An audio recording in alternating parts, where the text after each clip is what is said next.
Video like जरूर कर लीजिए और ऐसे वीडियो लगातार फ्री में पाने के लिए चैनल को तुरंत सब्सक्राइब कर लीजिए और बेल आइकन को जरूर टैप कर लीजिए ताकि आगे भी सारे वीडियो आपको मिलते रहे। यूट्यूब में फॉलो करते हैं तो प्लीज ये वाला फ्री टेलीग्राम चैनल जरूर ज्वाइन कर लीजिएगा। सारे नोटिफिकेशन सारे अपडेट यहीं पे आते हैं, ध्यान रखिए।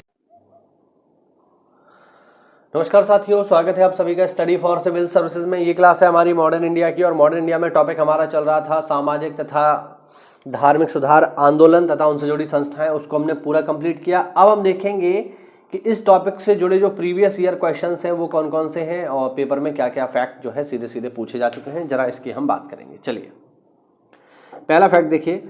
दादा भाई नौरोजी ने अंग्रेजी शासन व्यवस्था को भारत का खून चूसने वाली संस्था कहा। बिल्कुल सही बात है, इसमें कोई डाउट नहीं है। इन्होंने एक पत्र निकाला जिसका नाम था इंग्लैंड डेप्ट टू इंडिया, तथा इन्होंने एक बुक भी लिखी जिसका नाम है the un-British rule in India. इसके अलावा दादा भाई नौरोजी ही वो व्यक्ति हैं जिन्होंने धन के निष्कासन का सिद्धांत दिया और कहा कि भारत में अंग्रेजी नीतियां एक स्पंज की भांति कार्य करती हैं जो भारत से धन को लेती हैं तथा इंग्लैंड में जाकर के छोड़ आती हैं, और ये कथन कुछ सही है, इसमें कोई डाउट भी नहीं है। कांग्रेस द्वारा 1938 में स्थापित राष्ट्रीय नियोजन समिति के पहले अध्यक्ष जवाहरलाल नेहरू थे। पेपर में कई बार आ चुका है, ध्यान रखना। 1857 के विद्रोह में फोर्ट ऑफ सोल्जर्स में निहित वास्तविक कमान का प्रमुख जनरल बख्त खान था। ध्यान रखिएगा, ये जो है जनरल बख्त खान जो अंतिम मुगल बादशाह है उनका सेनापति था। दिल्ली में जो विद्रोह हुआ 1857 में, उसका नेता भी यही था। राजा राम मोहन राय ने अपने शैक्षिक कार्य डेविड हेयर के साथ मिलकर किए। देश प्रेम धर्म है तथा धर्म भारत के प्रति प्रेम है, यह कथन बंकिम चंद्र चटर्जी का है। याद रखना, देश प्रेम धर्म है तथा धर्म भारत के प्रति प्रेम है, यह कथन बंकिम चंद्र चटर्जी का है, जिन्होंने लिखा है आनंद मठ। चलिए आगे बढ़ते हैं। डोला पालकी आंदोलन उत्तराखंड के शिल्पकारों द्वारा शुरू किया गया था। जयानंद भारती डोला पालकी आंदोलन के नायक थे। सामाजिक चेतना के प्रसार हेतु गोपाल हरि देशमुख ने अखबार में धारावाहिक रूप से शतपत्रेण 100 पत्रों का प्रकाशन किया। द महाराज लाइबल केस 1861-1862 में ब्रिटिश काल में बॉम्बे हाईकोर्ट में चलाया गया। कौन सा case? The Maharaja libel case Bombay high court में चला। यदुनान जी ब्रजरतन जी महाराज ने यह मुकदमा एक सुधारक व पत्रकार करसन दास मूलजी के विरुद्ध सत्य प्रकाश नामक समाचार पत्र में लेख के आधार पर किया था। ठीक है, यानी केस किसने चलाया? यदुनांग ब्रजरतन जी महाराज ने। किसके खिलाफ? एक समाज सुधारक करसन दास मूलजी के खिलाफ। क्यों? क्योंकि उन्होंने एक न्यूज़पेपर में इन महाराज जी के खिलाफ कोई ऐसा लेख लिख दिया था जो उन्हें पसंद नहीं आया। भारतीय लोगों को शिक्षित करना हमारा नैतिक कर्तव्य है, यह कथन लॉर्ड मेयो का है। याद रखिएगा, पेपर पूछा जा चुका है। विलियम एडम बैप्टिस्ट मिशनरी से संबंधित था, जिसने राजा राम मोहन राय के साथ 1821 में कलकत्ता में यूनिटेरियन मिशन की स्थापना की, या यूनिटेरियन सभा भी इसको कहते हैं। ध्यान रखना, किसने बनाई है? राजा राम मोहन राय ने। अगला पॉइंट देखिए। जीव शिव है, इस सिद्धांत का प्रचलन रामकृष्ण परमहंस ने किया। अरविंद घोष ने कहा था कि राजनीतिक स्वतंत्रता राष्ट्र की प्राणवायु है। आगे बढ़ते हैं। सर सैयद अहमद खान ने कहा था कि हिंदू और मुसलमान भारत की दो आंखें हैं। डॉक्टर हरविलास शारदा के प्रयासों से 1929 में शारदा अधिनियम आया और ये जुड़ा हुआ है बाल विवाह से। ध्यान रखना, इस अधिनियम द्वारा लड़कों की उम्र 18 साल तथा लड़कियों की शादी की उम्र 14 साल कर दी गई। ध्यान रखना। 1851 में कुछ अंग्रेजी शिक्षा प्राप्त पारसियों ने रहनुमाई मायदायन सभा का गठन किया, जिसका उद्देश्य पारसियों की सामाजिक अवस्था का पुनरुद्धार करना तथा पारसी धर्म की प्राचीन शुद्धता को पुनः प्राप्त करना था। आगे देखो।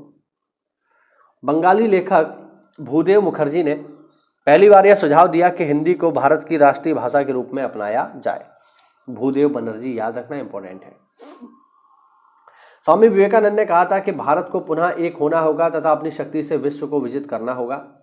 एफ मैक्स मूलर ने सर्वप्रथम यह सुझाव दिया कि संस्कृत लैटिन तथा ग्रीक की ही एक भाषा परिवार से संबंधित है। राजा राम मोहन राय की बात करें अगर साथियों, तो राजा राम मोहन राय को भारतीय पुनर्जागरण का जनक कहते हैं। ऑलरेडी हम पढ़ चुके हैं। भारतीय राष्ट्रवाद के पिता हैं, अतीत तथा भविष्य के बीच सेतु हैं।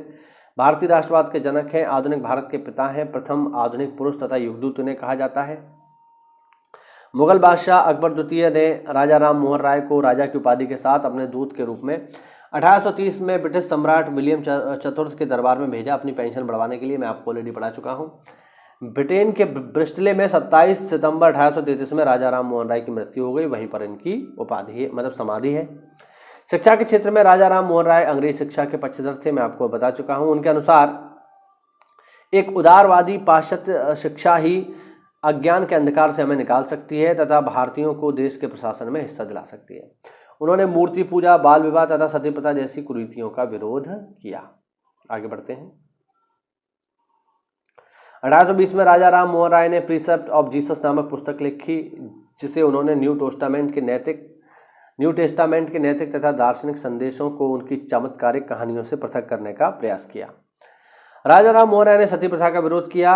वर्ष 1818 में उन्होंने सती विरोधी अभियान शुरू किया।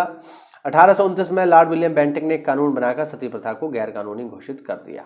ठीक है, किसी भी शास्त्र के अनुसार सती प्रथा एक हत्या होती है, ये कथन राजा राम मोहन राय का है। राजा राम मोहन राय आधुनिक पाश्चात्य शिक्षा के समर्थक थे। उन्होंने डेविड हेयर की सहायता से 1817 में कलकत्ता में हिंदू कॉलेज खोला, हम पढ़ चुके हैं। राजा राम मोहन राय ने 1817 में कलकत्ता में अंग्रेजी स्कूल खोला, जिसमें फ्रांस के प्रसिद्ध दार्शनिक दांते, रूस वाल्टेयर के दर्शन की शिक्षा दी जाती थी। 1825 में उन्होंने वेदांत कॉलेज खोला, जिसमें भारतीय विद्या तथा पाश्चात्य भौतिक विज्ञान तथा सामाजिक विज्ञान की शिक्षा दी जाती थी। राजा राम मोहन राय की मृत्यु के पश्चात ब्रह्म समाज की बागडोर रविन्द्रनाथ टैगोर के पिता देवेंद्रनाथ टैगोर के पास आ गई। वे 1842 में ब्रह्म समाज में सम्मिलित हुए। 1809 में राजा राम मोहन राय ने अपनी प्रसिद्ध पुस्तक गिफ्ट टू मोनोथीस्ट फारसी भाषा में लिखी, इंपॉर्टेंट है, पेपर पूछी जा चुकी है। 1805 में राजा राम मोहन राय ने अपनी पहली दार्शनिक रचना तुहफत उल मुरहाउद्दीन प्रकाशित की, जिसमें उन्होंने तर्क और सामाजिक पूर्वाग्रह के आलोक में दुनिया भर के प्रमुख धर्मों का विश्लेषण किया। ठीक, तो ये हुआ आज का हमारा वीडियो। ठीक है, इसके आगे चर्चा करेंगे हम अगली क्लास में। उम्मीद करता हूँ इसमें आपको नई जानकारी मिली होगी। तो ऐसा है तो वीडियो को लाइक करिए, चैनल को सब्सक्राइब करिए। साथियों, मिलते हैं अगली क्लास में, तब तक के लिए जय हिंद, जय भारत, वंदे मातरम।